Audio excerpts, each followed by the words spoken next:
Capricorn, kamusta kayo? Ang general love reading natin ngayon ay para sa inyo, para sa August 1 to 15.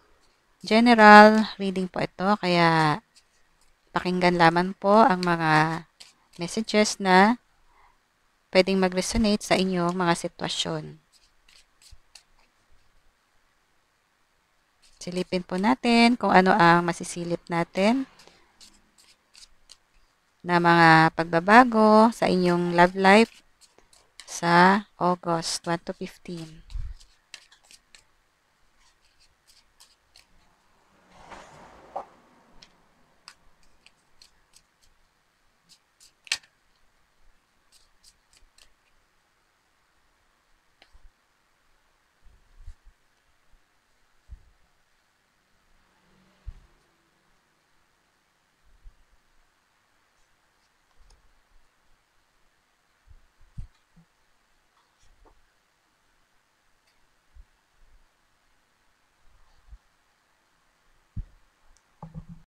Sa mga single po, baka iniisip po ninyo na wala na po sa inyong maliligaw or wala na siyong pumapansin, ay nandito po yung energy ng love or passionate energy po ito. Fire sign, pwedeng Aries, Leo, Sagittarius, or pwedeng iba rin naman. Yan po. So, ang magiging partner ninyo ay pwedeng may ganong energy. Huwag nyo isipin na hindi na kayo magkakaroon pa ng maliligaw or hindi na kayo makakatagpo ng tao na magugustuhan ninyo, naliligawan ninyo. Ayan, meron na pong passionate energy na nagpaparamdam po sa inyo at ang tao po na yan ay pwedeng makikilala ninyo sa pamamagitan ng inyong pagta-travel. Baka makakasabay nyo sa pagta-travel ninyo or doon nyo siya makikilala. Or pwedeng sa workplace nyo rin. Pwedeng kasama nyo sa kumpanya, katrabaho. At ang inyong magiging relationship po ay magkakaroon po ng adventurous at passionate na romance. O yan po ang inyong i-expect. Isang passionate at adventurous na romance. Ayan po. So, take your time. Huwag po kayong magmamadali. Lalo na po sa iba sa inyo dyan na medyo nagkakaedad na. Pwedeng kayo po ay pihikan. Kaya, iniisip nyo na baka maiwan na kayo ng biyahe or wala na kayong makikilala. Baka iniisip po ninyo, hindi nyo na makikilala pa ang inyong right man or ang tamang babae na gusto niyong makasama sa habang buhay. Take your time po at para po sa iba sa inyo dyan ay nasa horizon na po ang taong inihintay po ninyo.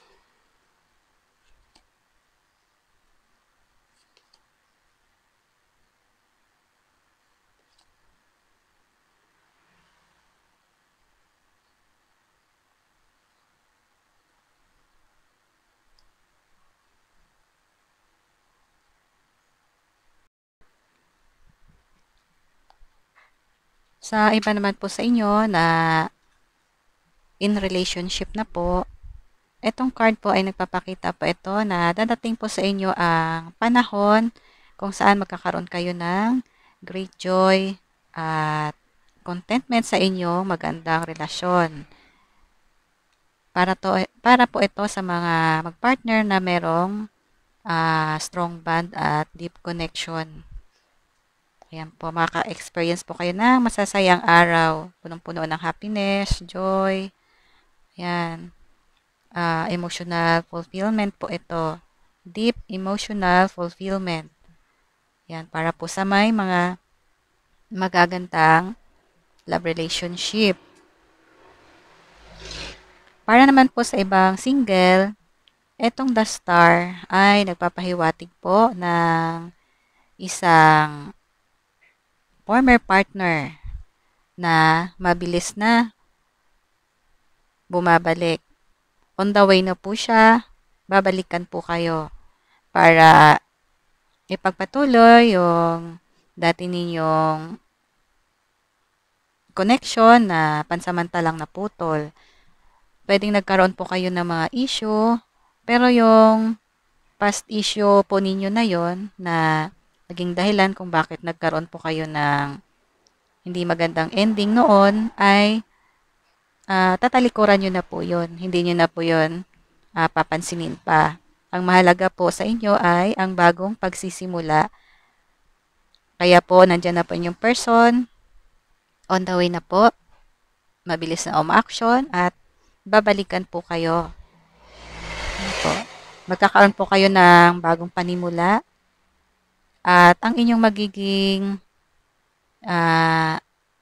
romantic connection ay magkakaroon ng harmonious at loving future. Mariresolve nyo po kung ano man po yung inyong mga past issues na yun. Ayan po.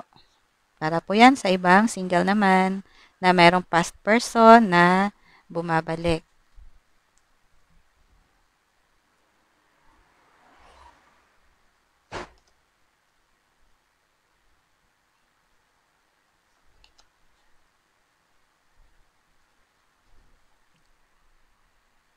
Nakakalimutan nyo na po yung mga past issues ninyo.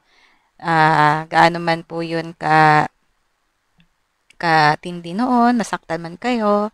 Sa muli po niyang pagbabalik ay meron na pong bagong simula kung saan nag-uumapaw po ang inyong pagmamahalan na dalawa. Ito po yung ibig sabihin ng card na yan. Ayan. Ang inyong person po ay water sign.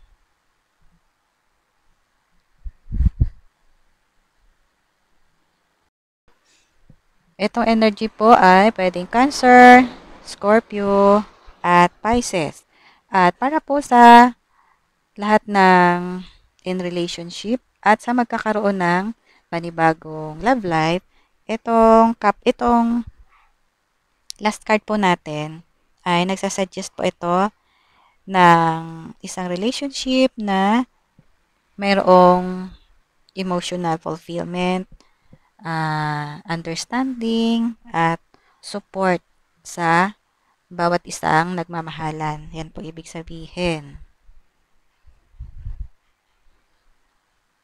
At para po sa mga single, ito, ang tipo ng tao na inyong makikilala po isang mapagmahal, maunawain, napaka-supportive na tipo ng person. Ayan po. So, sa pagpili po ng inyong magiging partner, ay gamitin lamang po ang inyong intuition at siya po ang makakatulong sa inyo sa tamang pagpili po ng inyong magiging partner sa buhay.